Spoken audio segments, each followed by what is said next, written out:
Martha Schneider had been married to Heinrich for 40 years. For 40 years, he had kept the old barn behind their farm in Bavaria locked up, claiming it was his workplace, where women had no business. When Heinrich died of a heart attack, Martha finally found the courage to open the heavy padlock. What she discovered in the barn left her sinking to the floor in shock. Heinrich had not only kept a secret from her, he had lived a whole life she knew nothing about. Martha Schneider stood at the kitchen sink on her farm in Oberammergau and looked through the window at the old barn that had stood like a silent guardian over her marriage for 40 years. Her arthritic hands clasped the cup of cold coffee as the Bavarian autumn wind whistled through the cracks in the old window frames. 3 weeks had passed since Heinrich had dropped dead, in the middle of milking the cows. Heart attack, the doctor had said, a quick death for a man who had worked hard all his life. Martha was 77 years old. Heinrich had been 80. They had met as teenagers, married when she was 20, and spent 4 decades together on this farm. And yet Martha felt she had never really known her husband. The barn had been Heinrich's sacred domain. A large gray-brown wooden building with a red tile roof, about 100 meters from the main house. It was the largest barn in the entire area, but Heinrich had never used it for farming. Instead, he went there every morning after breakfast, disappeared for hours, and didn't come back until lunchtime. Whenever Martha asked him what he was doing there, Heinrich replied curtly, "It's a man's job, you wouldn't understand." Martha had resigned herself to this, as she had resigned herself to many things in her marriage. Heinrich was a man of the old school, born in 1943 and raised in a time of strictly separate gender roles. He had never been violent or cruel, but he was secretive and distant. He was a man who kept his feelings deeply hidden. They had no children, not because they hadn't tried, but because Martha was infertile. Heinrich had never directly blamed her for this, but he had never really forgiven her either. She had seen it in his eyes, in the way he looked at other families with children, in the silence that fell between them when the subject came up. The barn had been secured with a heavy padlock, and Heinrich always carried the only key with him. Even at night, he kept it on his bedside table, as if he feared Martha might get up in a fit of curiosity and uncover his secrets. Martha remembered an incident about 15 years ago. She had gone into the garden to harvest vegetables when she heard a strange noise coming from the barn. It sounded like music, like children's songs. She had approached, but when Heinrich noticed her, he had stormed out of the barn and yelled at her like never before. His reaction had been so violent that Martha had recoiled in shock. Heinrich had apologized later and claimed he had just been tired and stressed, but Martha had never forgotten how frightened he had looked at that moment. Not angry, frightened. After the funeral, neighbors and friends had urged her to finally find out what Heinrich had been doing in the barn. Perhaps there were valuable items or important documents, but Martha had hesitated, not out of fear of what she might find, but out of a strange loyalty to her late husband. Heinrich had wanted so desperately for this secret to remain hidden. On the other hand, she now lived alone on this large farm. She had practical decisions to make, the property to manage, perhaps even to sell. She couldn't stand in front of a locked barn forever and wonder what was inside. On that gray October day, as the wind tore the last leaves from the trees, Martha finally made up her mind. She went to Heinrich's old workbench in the garage and took out a heavy bolt cutter. Her hands trembled as she walked to the barn, but she was determined. The padlock was old but sturdy. It took several minutes and all her strength to cut through it with the bolt cutters. When the lock fell to the ground with a metallic clang, Martha paused. Her heart was racing, and she felt a mixture of excitement and fear. Slowly, she pushed open the heavy wooden doors. They creaked on their hinges and a smell wafted out that surprised her.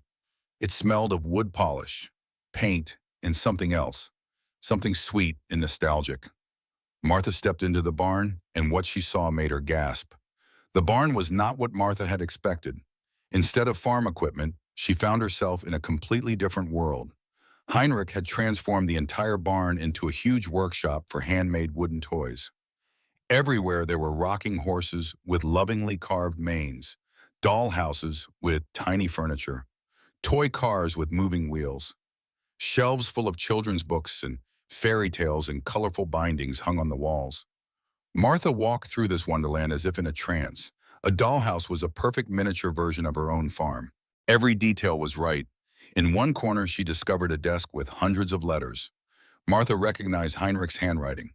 They were letters to children named Lisa, Tom, Emma, Paul, Sophie, names she had never heard before. Heinrich wrote about gifts, birthdays, small achievements. He signed every letter your Grandpa Heinrich. All the letters were addressed to the same place, the St. Marianne Children's Home in Munich. The oldest ones were from the early 1980s. Martha found photos of Heinrich, 20 years younger, surrounded by smiling children. He held them in his arms, read to them, played with them. His face radiated a warmth that Martha had hardly ever seen in 40 years of marriage. Heinrich had not only sent toys, he had donated money, paid school fees, and covered study costs. A letter from 2015 moved her particularly. A woman named Lisa thanked Heinrich for making her medical studies possible. He had changed her life. Martha felt tears of confusion. The man she had lived with for 40 years had been a secret angel to dozens of children. But why had he kept it from her?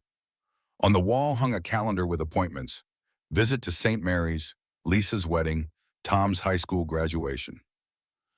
Until a few weeks before his death, Heinrich had wanted to visit these people. These children probably didn't know that Heinrich had died. They were still waiting for Grandpa Heinrich. The next morning, Martha called the St. Mary's Children's Home.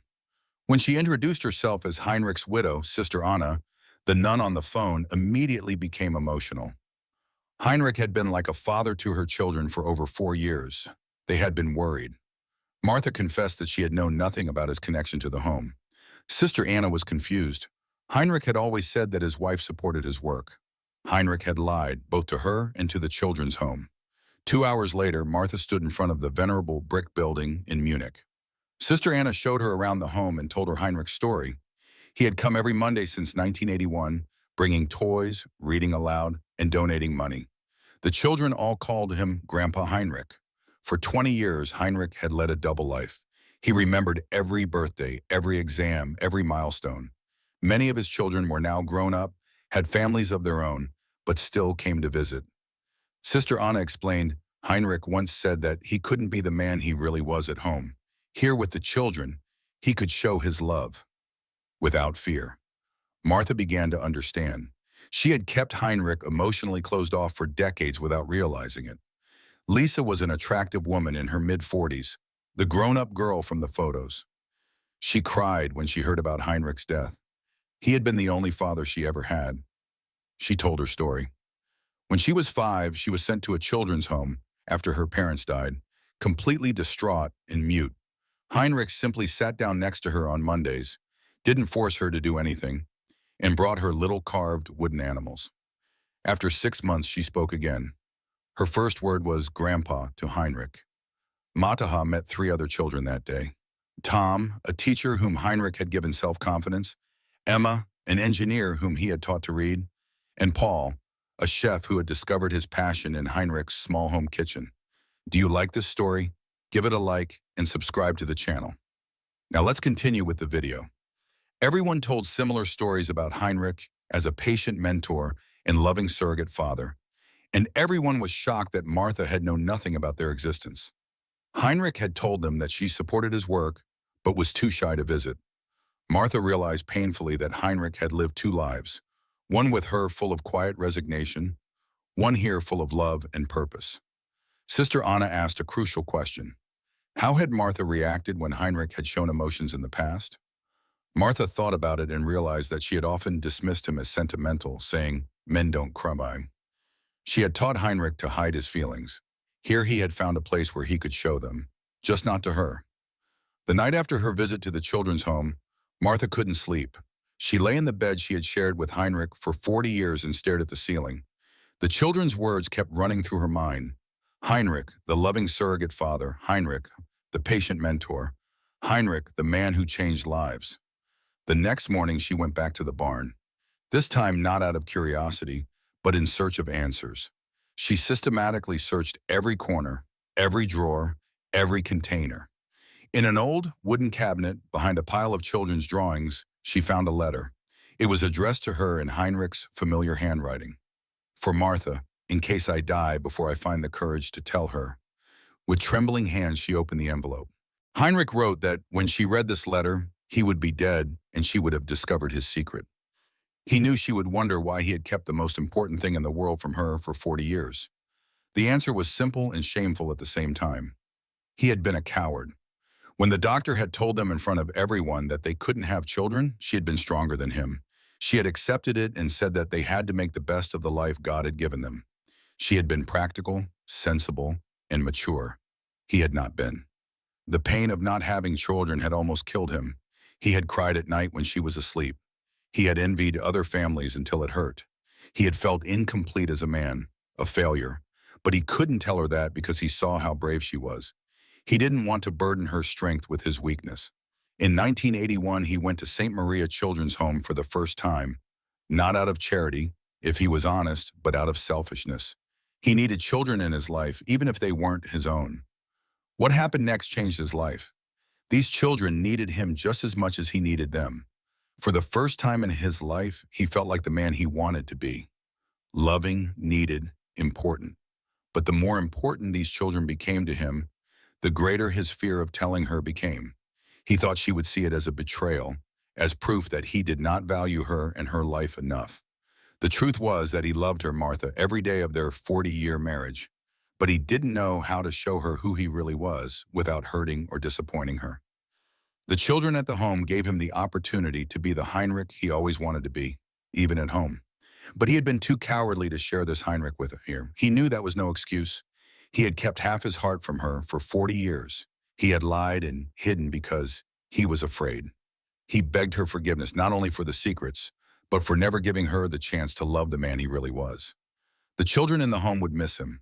They had been his family, just as she had been. But they didn't know that he had died. He asked Martha to tell them that Grandpa Heinrich had loved them until his last breath and hoped that they could forgive him. Martha read the letter 3 times before putting it aside. Tears ran down her face, not only from grief, but from a complex mixture of love, anger, regret, and understanding. Heinrich had been right. She would probably have seen his emotional side as a weakness. She had grown up in a generation where men had to be strong and silent. She had unconsciously expected him to suppress his feelings. But for 4 years, he had led a double life, lying to her, hiding from her. She found his will in the drawer. Heinrich had actually left half of his fortune to the children's home. It was a considerable sum that would ensure that his work there could continue. She thought of Lisa, Tom, Emma, Paul, and all the others. They were mourning Heinrich without knowing that he was dead. They were waiting for Grandpa Heinrich to come by on Mondays, as he had done for 40 years. Martha made a decision that would change her life forever. 3 months later, Martha stood in the barn, but she was no longer alone. Lisa was there, and Tom and Emma with their 2 small children. The barn was full of life, full of laughter, full of the love that Heinrich had nurtured in secret for so long. Martha had made a difficult decision. She had not only informed the children's home of Heinrich's death, but had also decided to continue his work. Not as a replacement for Heinrich, that would have been impossible, but as the woman she could have been if she had been braver. Emma's 6-year-old daughter asked if she could make her a rocking horse like Grandpa Heinrich's.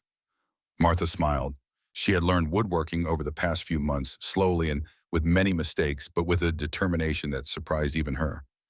She was 77 years old, but for the first time in her life, she felt alive. She replied to little Julia, "You can try, but it won't be as beautiful as Grandpa Heinrich's." The little girl hugged Martha's legs and said, "That doesn't matter. You'll learn." Lisa came over to her. In the last few months, they had become real friends, connected by their shared love for Heinrich and their shared grief for what might have been. She said Heinrich would be proud of Martha. Martha replied, "I don't know. I'm just making up for what I missed out on for 40 years." The Stmarian Children's Home had set up a workshop with Heinrich's inheritance, where Martha worked with the children every Tuesday. She wasn't as skilled as Heinrich, not as patient, not as wise, but she was there and she was learning. She was learning to show her emotions. She was learning that tears weren't a sign of weakness. She was learning that love had to be shared in order to grow. The children called her Grandma Martha, and slowly she understood what Heinrich had felt all those years. These children needed her, and she needed them. It was a give and take that filled her life with a meaning she had never known. That afternoon, while sitting in the barn with Heinrich's family, Martha found a peace she had been searching for 40 years without knowing it. Heinrich was dead, but his love lived on. In the people he had shaped, in the toys that still delighted children's hearts, in the workshop where Martha learned a little more every day to be the woman she could always have been. She understood now that Heinrich had not betrayed her.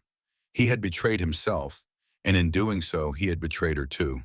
But it was never too late for the truth, never too late for love. Martha looked at the photo of Heinrich that she had hung up in the barn. It showed him surrounded by smiling children, with the happiest expression she had ever seen on his face. She whispered that she understood now and forgave him.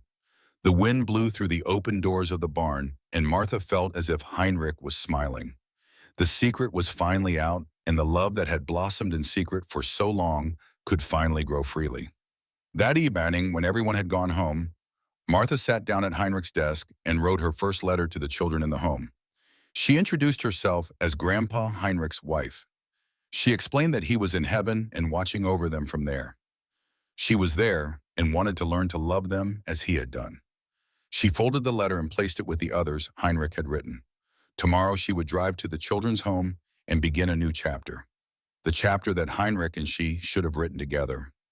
The barn was no longer a place of secrets. It was a place of memories, love, and hope. And Martha had finally come home, to herself and to the family that Heinrich had created for them both. If this story has shown you that it's never too late to learn the truth and respond with love, leave a like and share the video. Martha and Heinrich taught us that sometimes the greatest secrets arise from love, and that forgiveness is the key to a fulfilling life. Subscribe to the channel for more moving stories about family, love, and second chances. Hit the bell so you don't miss a story that will touch your heart. M.